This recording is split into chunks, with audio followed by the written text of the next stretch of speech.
Hello, everybody, and you are very welcome to Successful Perspectives. Successful Perspectives, of course, is when we deep dive into the topic of leadership with a member from our very influential network, Boardroom by EMIR.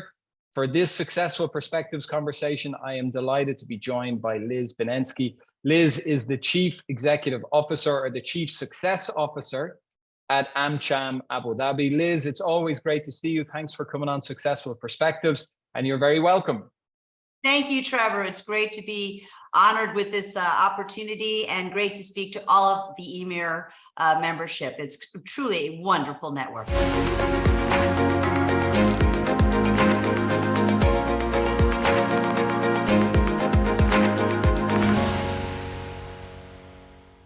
Okay, so I've had the pleasure of getting to know you a little bit over the last kind of couple of years or so. And I'm always intrigued when we invite different members on for our little conversations here about their leadership philosophy. So how would you describe the main tenets of your leadership philosophy, Liz? Well, I am first and foremost people focused. Leaders cannot lead unless people believe in the leader's vision, mission, values, and ultimate outcomes. So communication, passion, transparency, strategic thinking, and clear steps are what's needed, especially in my role, to make things happen. So in my opinion, relationships are key, critical in all their forms. Wonderful, Liz. And how often do you get a chance to actually reflect on your leadership style? I've chatted to a lot of members and they say like the benefit of actually coming on and having a conversation like this is it forces them to actually have a moment of introspection and think about this themselves. Well, it's a great question, and it did provide me some introspection, but I regularly invest in relationships. I seek them out, I nurture them, I personalize them, and I actively grow and maintain them. And it's really important in each relationship that you have, again, those vision, mission, values, and even a game plan for each relationship. And you have to continually check it to make sure that the relationship is being managed well. It's like growing a garden. The more you water it and tend to it, the brighter the flowers, the longevity of the season. And so it's really important to take care of those relationships. And, you know, the successful outcome of that is a beautiful garden, right? You have strength in relationships. Then you have the ability to build upon those relationships, leverage them if necessary. And in turn, you and your organization can benefit from respect, reputation, and hopefully some really positive collaborative outcomes. And Liz, this is something I've noticed about you, having the pleasure of getting to know you, is you're very good at building those relationships. You're very good at networking. Was that something you were always naturally good at or something you had to work at? And also from a leadership perspective, did you always consider yourself a natural leader, or also was it something that you felt you had to develop yourself? Great question. Well, believe it or not, I'm an introverted extrovert. So I have had to work on building relationships because it's easy to gain an acquaintance. It's much harder to make and retain a friendship.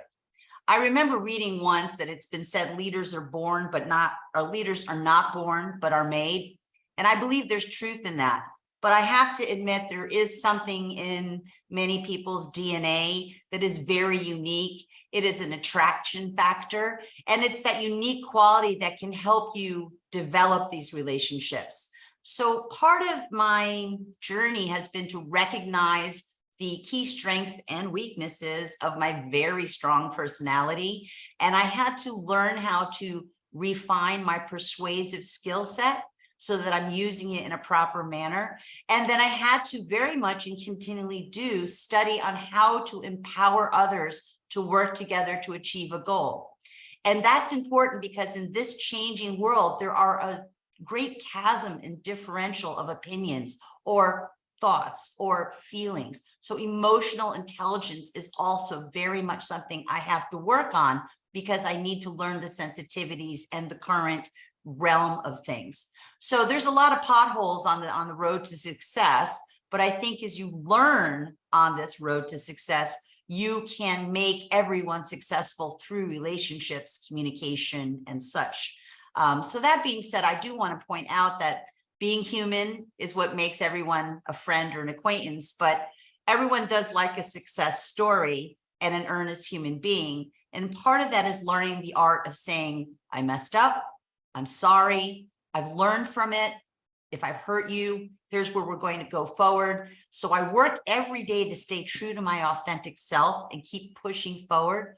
I work hard on things like consistency, daily learning, and the ability to recognize areas for improvement.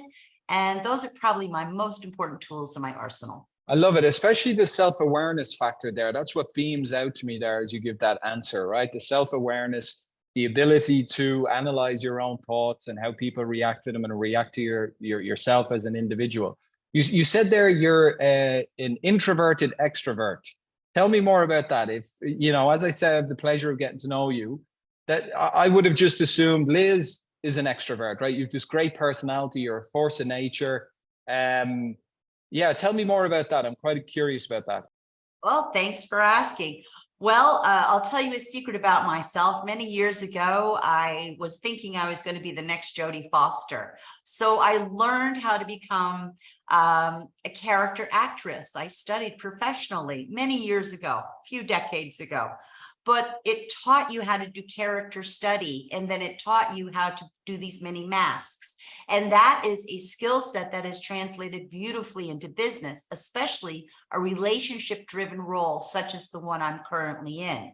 So I'm introverted because I use introversion to study myself and to study the relationships. And then based on that self-study, which not always is easy. Sometimes you beat yourself up too hard, or sometimes you overanalyze, and that's also a downside. But the upside is you can turn into whatever the situation requires. Now, that doesn't mean I'm not authentic. It just means that I have the ability to adapt and the agility to change the tone, the language, the feeling necessary that is required in that relationship.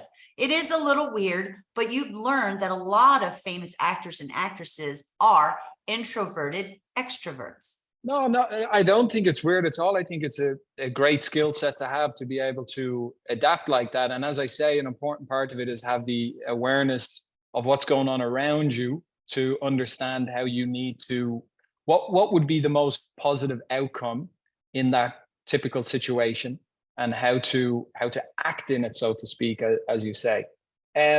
So given this kind of very interesting backdrop to your career and how it's helped to shape you, maybe you could share with us what's the best piece of advice or career advice you've received that you would share to maybe a Liz that was starting out in her career. Or we also on social have a lot of people who are starting out on their ladder to success, hopefully. And it's always a useful piece of advice that we'd like to ask our members. Well, it comes direct from my dad, who's a self-made kind of gentleman, still working strong at age 78, self-employed for over 50 years. And he told me, make sure that you know enough to be informed, almost like a jack of all trades, but be wise enough to surround yourself with the absolute smartest people you can find. Get them to be part of your team. And then recognize you don't need to know everything or be everything to everyone, but you do need to know how to make things work with those people you surrounded yourself with. And I tell you, Trevor, that has served me my entire life. No man or woman can stand alone. Liz, wonderful to have this Successful Perspectives conversation with you. Great to see you as always. And thanks for being on Successful Perspectives. Thank you, Trevor, for your time, and really appreciate the opportunity.